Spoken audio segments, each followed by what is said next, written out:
मुसलमान भारत कैसे आए, इस सवाल को समझने के लिए हमें उस भारत में जाना होगा जहां इस्लाम का नाम तक नहीं था।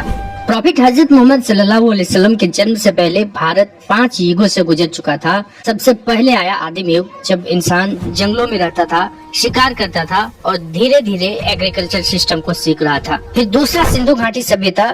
इस युग में हड़प्पा और मोहनजोदड़ो जैसी सुनियोजित शहर और पक्की व्यवस्था बनी।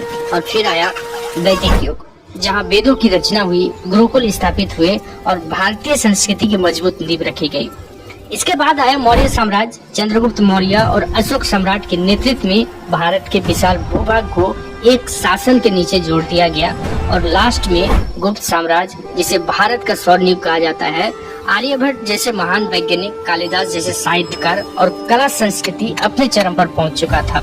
लेकिन समय हमेशा एक जैसा नहीं रहता है। समय बदला और धीरे धीरे गुप्त साम्राज्य टूटने लगा और बड़े बड़े राज्य छोटे छोटे राज्यों में टूटने लगा।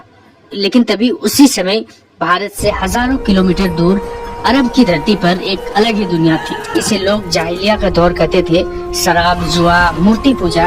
और इसी दौर में मक्का के शहर में जन्म हुआ हजरत मोहम्मद सल्लल्लाहु अलैहि वसल्लम का। उन्होंने अपनी ईमानदारी और सच्चाई से लोगों का दिल जीता और फिर 40 वर्ष की आयु में उन्हें नबूवत मिली और यहीं से इस्लाम की शुरुआत हुई। बाद में विरोध हुआ, अत्याचार हुआ, लेकिन धीरे धीरे इस्लाम को अपनाने लगे और कुछ ही वर्षों में इस्लाम पूरे अरब में फैल गया। लेकिन अब सवाल है, इस्लाम भारत तक कैसे पहुंचा?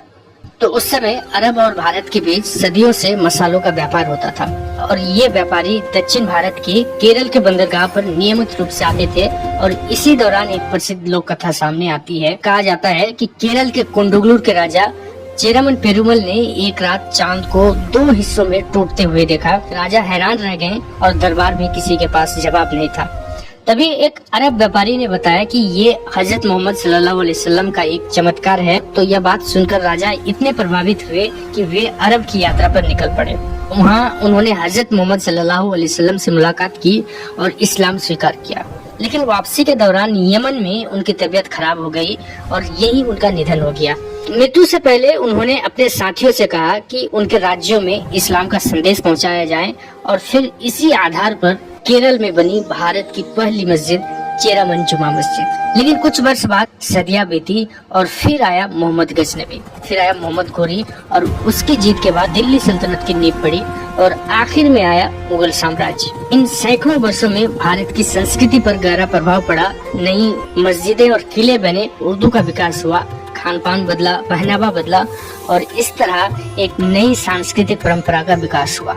भारत एक ऐसा देश जो अपने गौरवशाली इतिहास और अनगिनत सभ्यताओं का साक्षी रहा है। एक ऐसा देश जहां कई महान राजाओं ने शासन किया, जहां युद्ध हुए, साम्राज्य बने और मिट गए। लेकिन 16वीं सदी में एक नई शक्ति ने इस भूमि पर कदम रखा। एक ऐसा साम्राज्य जो आने वाले 300 वर्षों तक भारत की राजनीति, प्रशासन, कला और संस्कृति पर अपनी अमिट छाप छोड़ने वाला था।